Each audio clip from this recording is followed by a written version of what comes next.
Oke, hari ini saya akan melanjutkan sharing firman minggu lalu.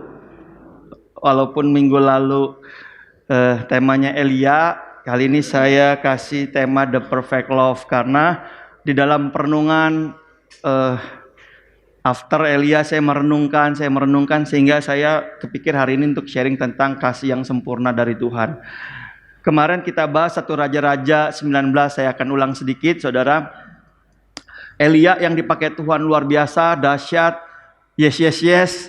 Sekali ketika dia ketika dia mendengar berita dari Isabel, berita bahwa Isabel ingin membunuhnya, saudara. Saya nggak tahu dari mana tiba-tiba dia begitu tertuduh, terintimidasi sehingga dia merasa pengen mati rasanya. Kayaknya lupa langsung tentang kejadian beberapa hari yang lalu di mana dia menjungkir balikan, mengalahkan nabi-nabi, mendatangkan api dari langit, ngalamin 3 tahun 6 bulan dalam kekeringan di dalam pemeliharaan Tuhan. Dia mengalami membangkitkan orang mati. Dia lupa semua dan dia berkata, Tuhan, enough is enough, cukup Tuhan, selesai. Lalu dia berjalan 40 hari sampai di Gunung Horeb. Lalu ketika Tuhan bertanya kepadanya, Elia, apa yang kamu lakukan di tempat ini? Dia bilang, Tuhan, aku kerja segiat-giatnya, aku habis-habisan, tapi umatmu meninggalkan engkau. Aku berjuang seorang diri dan aku merasa sendiri, aku lelah, aku capek. Sampai 2 kali Tuhan tanya. Dan kemarin kita bahas, saya bertanya-tanya, kenapa Tuhan gak tegur, gak bilang, wah lu begini, lu begitu. Tapi Tuhan malah kasih dia tugas.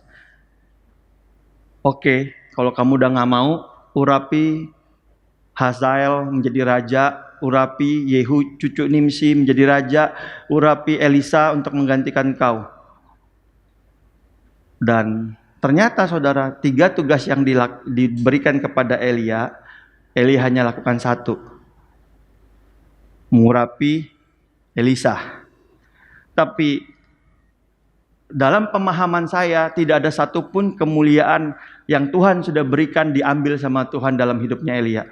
Dia masih naik ke surga dengan kereta berkuda. Ya, lalu ketika Yesus ada di sebuah bukit, murid-murid melihat Yesus berbicara dengan Elia dan Musa. Nggak semua hamba Tuhan, nggak semua nabi Tuhan ngalamin, tapi Elia ngalamin. After ada sedikit cacat lah di dalam akhir pelayanannya. Dan saya bertanya-tanya, kenapa ya Tuhan lakukan hal itu? Lalu saya coba selidiki beberapa lagi nabi-nabi Tuhan, tokoh-tokoh perjanjian lama, perjanjian baru. Dan saya hampir menemukan hal yang sama. Misalnya saudara, Abraham, Kejadian 15 sampai 17. Nanti saudara baca di rumah. Abraham, Kejadian 15, dapat firman Tuhan yang begitu jelas bahwa, hai Abraham, kamu akan sangat diberkati, keturunanmu akan sangat banyak seperti bintang di langit, seperti pasir di laut.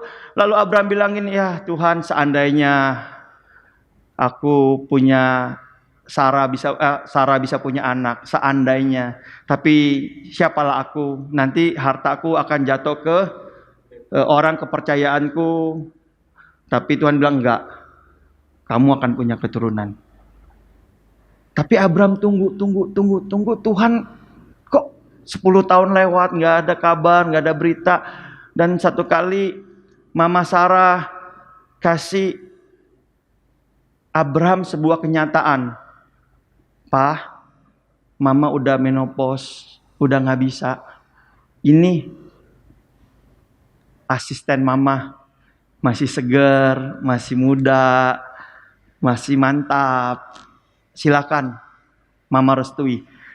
Di dalam pemandangan Abraham mungkin yes, ini kehendak Tuhan.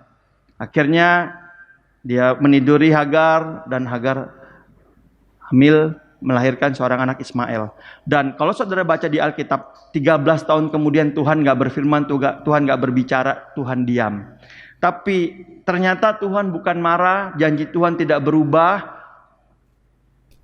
Pada waktunya Tuhan datang mengunjungi Abraham. Bukan Abraham yang datang negosiasi, ngomong enggak. Bukan Abraham yang minta maaf. Tuhan datang dan berkata, Abraham, tahun depan Sarah istrimu akan melahirkan. Dan hari itu kalau kita baca, Abraham gak percaya, saudara. Tapi terjadi. Sarah tertawa waktu itu. Tapi terjadi. Saya merenung. Seorang yang dikatakan sebagai bapak beriman, ternyata gak beriman. Tapi, apakah rencana Tuhan gagal? Enggak loh, saudara. Ketidakpercayaan Sarah, ketidakpercayaan Abraham tidak pernah menggagalkan rencana Tuhan. Amin. Saya lihat lagi, saudara. Tokoh berikutnya, saudara kalau lihat gambar ini kira-kira apa, saudara?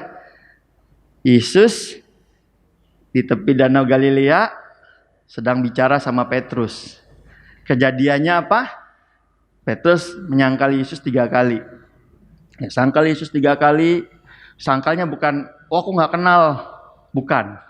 Sangkalnya lebih dari itu. Kira-kira, sumpah aku gak kenal. Siapa? Gak kenal, gak tahu. Lalu dia meninggalkan pelayanan, dia meninggalkan Tuhan, dia balik menjadi seorang nelayan. Sampai pada waktunya Yesus datang menghampiri. Dan saya gak kebayang bahwa Yesus tidak pernah menanyakan why.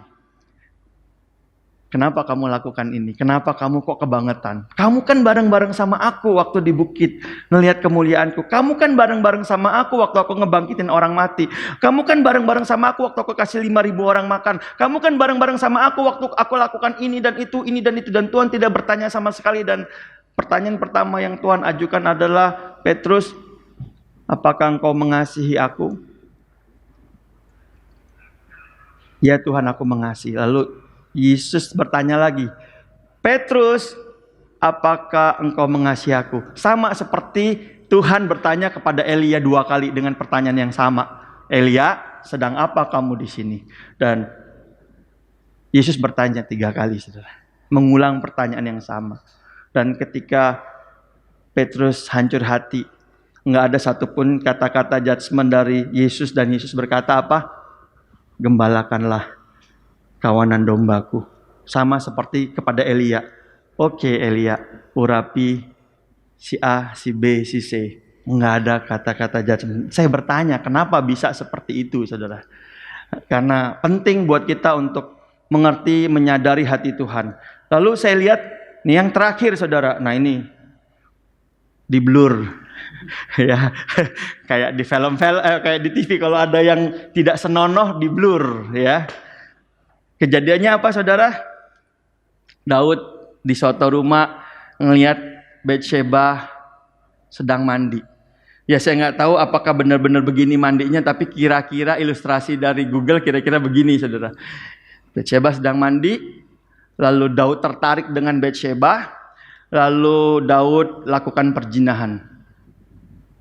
Dan waktu Batsheba hamil, yang pertama kali dilakukan Daud apa? Menarik suaminya dari barak tentara, pulang ke rumah, dikasih cuti ekstra 1 bulan. Supaya mereka berhubungan, lalu kalau berhubungan, anaknya nggak jelas anak siapa, kira-kira gitu kan. Aman, tertutup, skandal, close. Tapi Uria nggak tahu gimana caranya hari itu ketika dia pulang dari barak, cipika-cipika, hai sayang Batsheba, apa kabar kamu? After itu, dia nggak tidur sama Batsheba, dia tidur di luar rumah. Kenapa? Dia bilang, nggak afdol. Teman-teman yang lain berperang, aku malah enak-enakan. Aku tetap jaga senasib sepenanggungan. Sampai disuruh, nggak mau juga. Daud kehabisan akal.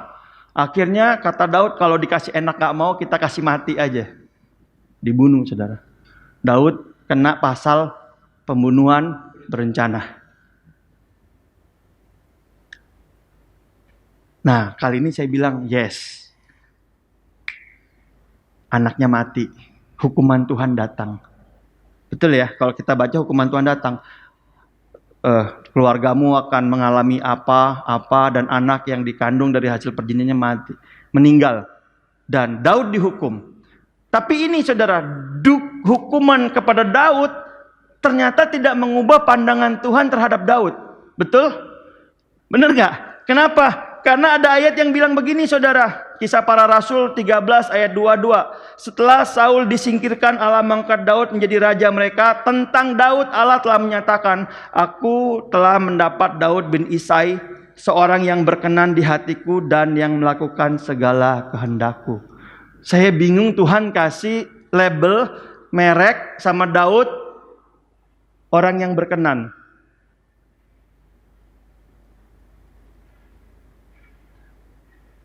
Dia salah dihukum, tapi perkenanan Tuhan sama Daud nggak berubah. Kalau saudara baca firman Tuhan, saudara akan temukan bahwa ada banyak kali waktu Tuhan mau habisin Israel, dia mau hukum Israel, lalu ayatnya bilang ini, lalu Allah teringat kepada Daud, maka menyesallah ia.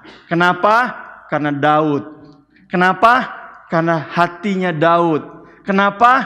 Karena pribadinya Daud. Luar biasa loh saudara, waktu saya renungin ini. Lalu dalam perenungan selanjutnya saya sampai ke ayat ini saudara. 1 Yohanes 4 ayat 16. Kita telah mengenal dan telah percaya akan kasih Allah kepada kita. Apa? Allah adalah kasih. Dan barang siapa tetap berada di dalam kasih, ia tetap berada di dalam Allah dan Allah di dalam dia. Nah, hari ini ada satu pertanyaan yang saya rindu kita renungkan sama-sama. Gini, apakah saudara telah mengenal Allah yang adalah kasih? Apakah saudara kita telah percaya akan kasih Allah? Kenapa? Karena ini penting sekali saudara. Ini penting sekali. Apa yang membuat potensi kita nggak bertumbuh, nggak berkembang? Karena kita mungkin tidak mengenal kasih Allah. Waktu kita nggak mengenal kasih Allah, kita nggak mempercayai sepenuhnya kasih Allah, kita akan selalu merasa tertuduh dan terhukum. Iya nggak? Kayak aduh Tuhan, gua nggak layak. Udahlah, nggak bisa apa-apalah, nggak layak. Padahal Allah adalah kasih. Allah bukan bersifat kasih loh. Allah adalah kasih. Taufik orang yang ramah. Bukan berarti Taufik gak bisa marah. Gideon orang yang baik. Bukan berarti Gideon tidak bisa berbuat jahat. Tapi kalau Gideon baik, Allah kasih, gak ada di dalam Allah unsur yang lain. Apapun yang saudara lakukan, tidak 1 menit pun Allah bisa tidak mengasihi saudara. Karena begitu dia 1 menit tidak mengasihi saudara, dia gagal menjadi Allah yang adalah kasih. So, bisa tangkap ini saudara. Apapun yang saudara alami hari-hari ini, sejauh Anda di dalam kasih, percaya bahwa Allah ada di dalam kasih, saudara aman. Karena itu berarti Allah tetap di dalam saudara. Sebenarnya Allah nggak pernah berubah. Allah nggak pernah ninggalin kita. Allah tetap di dalam kita. Ketika saudara sudah terima Dia sebagai Tuhan dan Juru Selamat, Dia tetap di dalam kita. Tetapi seringkali kita merasa Allah kok seakan-akan meninggalkan. Kok aku kayaknya nggak layak. Kita yang tidak merasakan Allah di dalam kita. Tapi Allah nggak pernah ninggalin kita, saudara. Lalu pertanyaan ini juga muncul.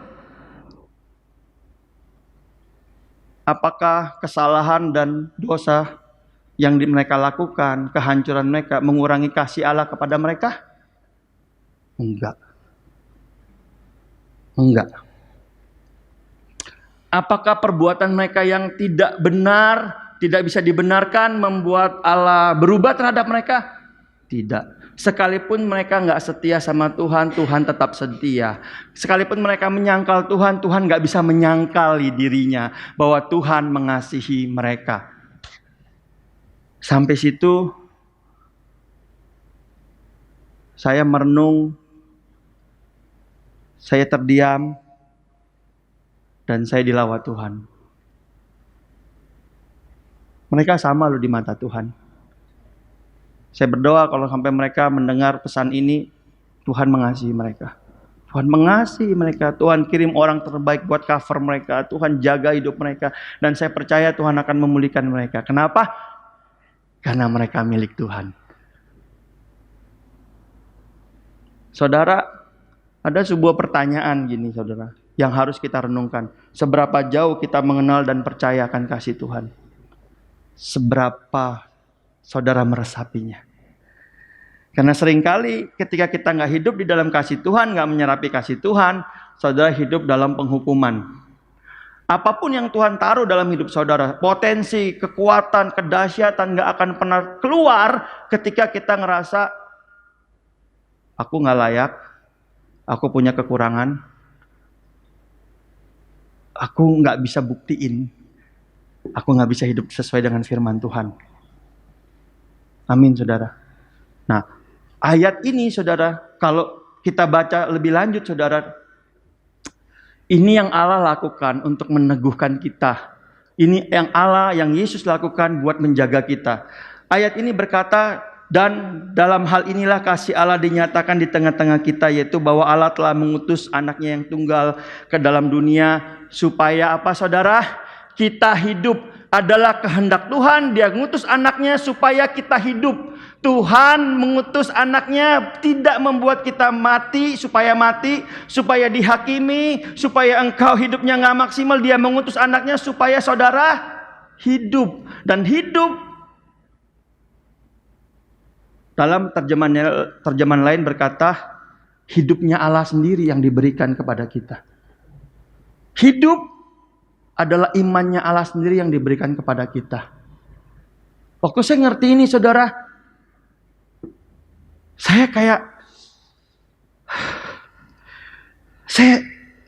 saya merasa ada kasih Tuhan yang memenuhi saya. Makanya waktu saya nggak tahu bisa sama gitu lagunya.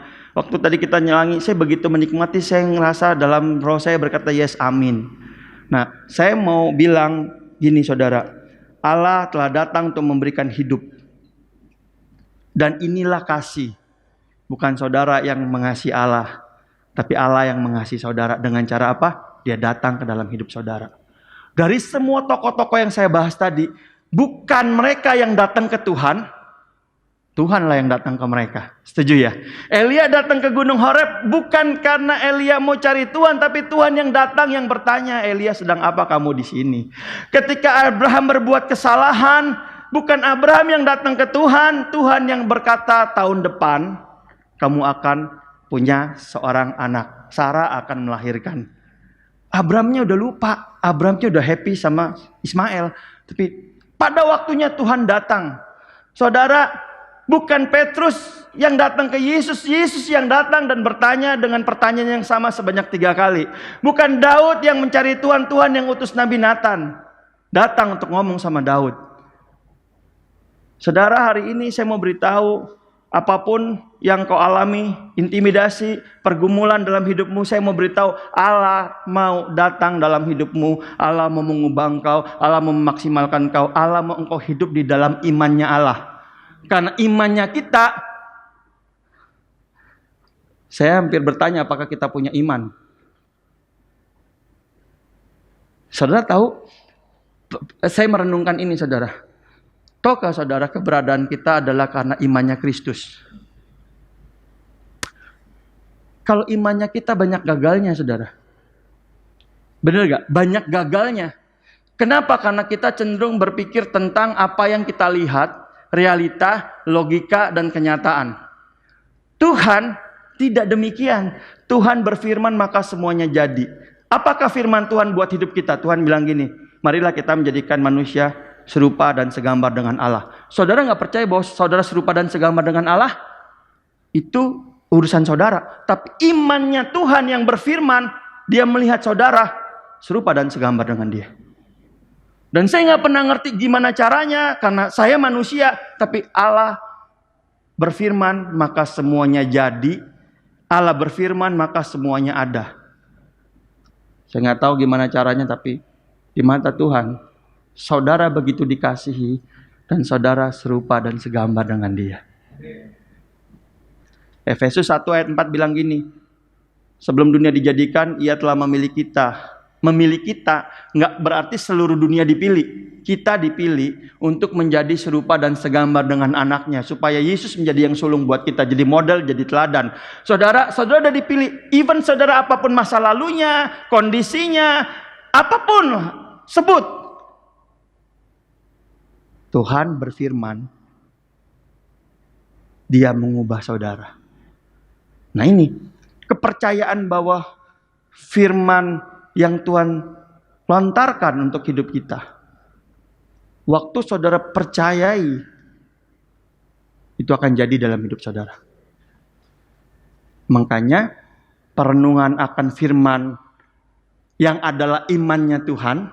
Kan iman timbul dari pendengaran, dan pendengaran akan firman Kristus. Firman yang Tuhan ucapkan itu adalah pribadinya Tuhan yang diucapkan buat kita. Itu imannya Tuhan buat kita. Sementara Tuhan begitu beriman dengan kita, kita sering gak percaya dengan diri kita sendiri, saudara. Makanya kita gak pernah ketemu. Nah, kenapa kita gak percaya dengan diri kita sendiri? Kenapa kita gak percaya dengan Tuhan? Karena sejak semula manusia telah jatuh dalam dosa. Dan kita mewarisi dosa keturunan. Tuhan ingin kita mengenal kebenaran, saudara. Amin. Kebenaran lewat pewahyuan. Makanlah lewat pohon kehidupan. Tapi manusia lebih memilih makan lewat pengetahuan yang baik dan yang jahat. Sehingga dalam perkembangan ketika manusia jatuh dalam dosa, yang ada di hati kita adalah pertimbangan. Ini baik, ini jahat. Kita mengenal baik dan jahat lewat pemikiran kita, bukan lewat pewahyuan dari Tuhan. Saudara tahu, Allah tuh beri pengertian luar biasa. Hal yang baik belum tentu baik buat kita. Kapan kita tahu yang baik itu belum tentu baik buat kita? Seringkali Tuhan yang memberitahunya. Makanya ada orang dapat tawaran-tawaran yang baik, yang menggiurkan. Suddenly tiba-tiba dia berasa, enggak, aku nggak conform, aku nggak fit in, aku nggak sejahtera. Lebih baik enggak. Padahal belum tahu endingnya seperti apa. Tapi kalau pertimbangan manusia, tinggal kita lihat. Ada untung, resikonya oke, bisa, baik, kita ambil. Padahal kita belum tahu ujungnya seperti apa. Karena kita menimbang. Sama seperti ketika kita melihat orang. Seperti saya melihat sahabat saya yang udah lama ini. Ya udah pasti ini salah. Itu salah. Ini salah. Kamu gak benar. Kamu begini. Kamu begitu. Dan saya menilai lalu menghakimi. Padahal waktu saya lakukan itu, Tuhan bilang gini. Betul dia berbuat salah. Betul dia berbuat dosa. Betul dia gak benar. Tapi bukankah aku telah mati buat dia? Aku sudah menjadi pendamai buat dia. Aku sudah menjadi pribadi yang menyelamatkan dia. Kalau aku bisa ubah Petrus, aku bisa ubah Elia, aku bisa ubah Abraham, aku bisa ubah dia. Aku yang memiliki dia. Waktu saya memahami ini, saya mengerti arti lagu yang kita nyanyikan tadi. Tiada terukur, tinggi, lebar, dalam yang Tuhan lakukan buat kita. Amin, saudara. Saudara, tahukah saudara, pertanyaan berikutnya di hati saya adalah begini. Ketika kita makan pengetahuan, jatuh dalam dosa dan hidup di dalam dosa dengan pengetahuan baik dan yang jahat, kita sering sekali menilai dan menghakimi orang lain. Tapi kenapa kita menilai dan menghakimi orang lain? Karena sebetulnya di dalam diri kita nggak berdamai dengan diri kita sendiri. Nggak berdamai dengan diri kita sendiri. Kita juga hidup dari penilaian kepada penilaian. Waktu kita menilai siapa kita akan gagal. Kita akan gagal. Seperti Elia menilai siapa dia, siapa Isabel. Seperti Abraham menilai siapa dia dan bagaimana kondisi Sarah. Seperti Petrus menilai Yesus sudah mati, udah selesai. Ya sudah, aku juga udah berbuat salah, menyangkal, ya sudah aku balik aja. Seperti Daud Tapi ini saudara, di tengah-tengah semuanya itu, hari ini Tuhan mau kita memahami bahwa Dia sudah menjadi pendamai buat kita. Hanya ketika engkau bisa berdamai dengan dirimu, semua potensi-potensimu akan keluar, muncul. Kenapa? Karena salah satu yang membuat kita nggak maksimal adalah kita terhambat dengan apa yang kita lihat kan. Apa yang kita lihat, apa yang kita rasakan, apa yang kita pikirkan, keterbatasan. Padahal Tuhan sudah memberikan semuanya. Ini ayat terakhir saudara. Ia yang tidak menyayangkan anaknya sendiri tetapi yang menyerahkannya bagi kita semua. Bagaimana mungkin ia tidak mengaruniakan segala sesuatu kepada kita bersama-sama dengan Dia. Kalau anaknya aja Dia kasih buat saudara. Masa yang lain enggak? Ini kalau orang tua kasih mobil, masa iya bensinnya enggak dikasih, tolnya enggak dikasih? Kasih motor, masa iya yang lain yang kecil-kecil enggak dikasih? Uang sekolah dikasih, masa cuma ongkos ke sekolah enggak dikasih? Nggak mungkin. Nah, waktu saya mengerti ini saudara, ini kalau saudara baca lebih panjang ayat 33, 34, 35 sampai 40 sekian gitu, saudara akan lihat katanya gini, tidak ada yang dapat memisahkan kamu dari kasih Kristus, tidak saja penderitaan, aniaya, kecelakaan, maut, penguasa-penguasa di udara, setiap roh jahat, malaikat-malaikat, tidak ada yang dapat memisahkan saudara dengan kasih Kristus. Apapun kondisimu hari ini, Dia mengasihi kamu. Apapun keadaanmu hari ini, Dia ingin segala hal yang baik yang sudah Dia siapkan bagimu terjadi pada waktunya. Dia siapkan hal-hal yang baik yang besar buat Abraham. Abraham gagal melihat, tapi rencana Tuhan di tahun yang Tuhan inginkan, dia punya Ishak dan Ishak lahir. Waktu saya ngerti ini saudara, saya sungguh dapat kekuatan. Nah, saudara, mari hari ini saudara, apapun yang kita alami, mari kita ngalamin pendamaian yang sudah Kristus lakukan buat kita. Berdamailah, karena Allah sudah mengampuni kamu. Berdamailah, Allah sudah menembus dosa-dosamu. Berdamailah, karena Allah sudah memberikan segala yang kamu perlu. Segala karunia yang kau perlukan untuk kamu menggenapi rencana Tuhan. Berdamailah saudara. Datang sama Tuhan, akui. Nah, seringkali kita nggak berdamai karena kita compare diri kita sama orang lain. Kok dia dikasih 10 talenta, dia dikasih 5 talenta, dia dikasih 2 talenta, kenapa aku cuma 1? Karena cuma 1. Aku kubur. Udahlah, percuma. 1 nggak akan kelihatan. Padahal kalau dia menghargai yang 1, mungkin bisa jadi 2. Waktu dia setia, 1 menjadi 2. Mungkin Tuhan bilang gini, oke, yang itu nggak setia, yang itu kasih ke kamu supaya kamu kelola lebih besar. Karena apa? Kamu setia. Sama saudara, jangan compare diri kita dengan yang lain, karena tujuan Allah menciptakan kita berbeda satu dengan yang lain. Beda. Saya nggak bisa jadi saudara. Ya saya udah begini.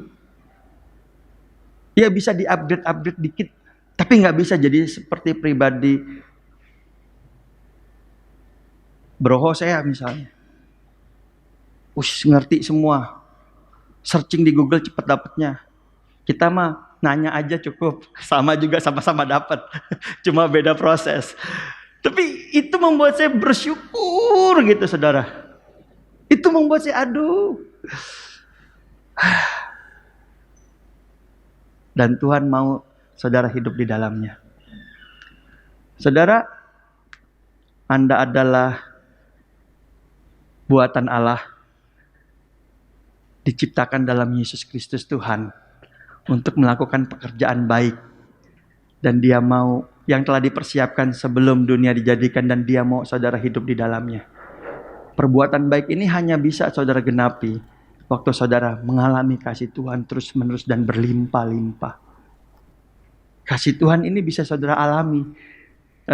Potensi ini bisa keluar maksimal ketika saudara ngalamin kasih Kristus. Sehingga saudara bisa berdamai. Lihat diri kita, emang banyak kurangnya. Tapi Yesus terima. Karena Yesus terima, aku mau taat, aku mau kerjain, aku mau maksimal. Kenapa? Karena ada Yesus yang menyertai. Ini udah pas banget pasalnya. Potensi aku nggak akan ada yang terbuang. Potensi aku semuanya berharga. Kenapa? Tuhan yang taruh itu dalam hidup aku. Saudara ngelayanin, saudara bekerja maksimal. Kenapa? Saudara menyadari saudara buatan Allah. Saudara bayangin ya, kita kerja mati-matian. Terus kita lihat orang. Dia kerjanya enak banget, cuma nyuruh-nyuruh. Itu lebih enak lagi. Buka laptop, klik kanan, klik kiri, dapat duit. Lah kita susah ya. Mesti ngobrol, mesti presentasi, bebusa, bebui. Terus udah gitu, ya udah pikir-pikir dulu ya Pak. Nggak jadi. Yang lain kok enak. Tapi saya mau beritahu gini, waktu saudara compare, saudara nggak akan berhasil. Saudara akan kering, capek, lelah. Waktu saudara bersyukur,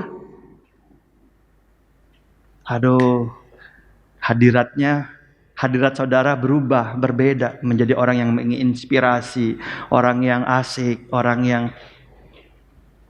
keren. Kenapa? Semua karunia-karunia Allah bekerja dalam hidup saudara. Mari kita datang sama Tuhan, mari kita mulai dengan ini hari ini. Datang sama Tuhan, berdamai dengan Tuhan, berdamai dengan diri sendiri. Terima. Allah telah datang untuk menjadi pendamai buat saudara. Amin saudara, mari kita datang sama Tuhan.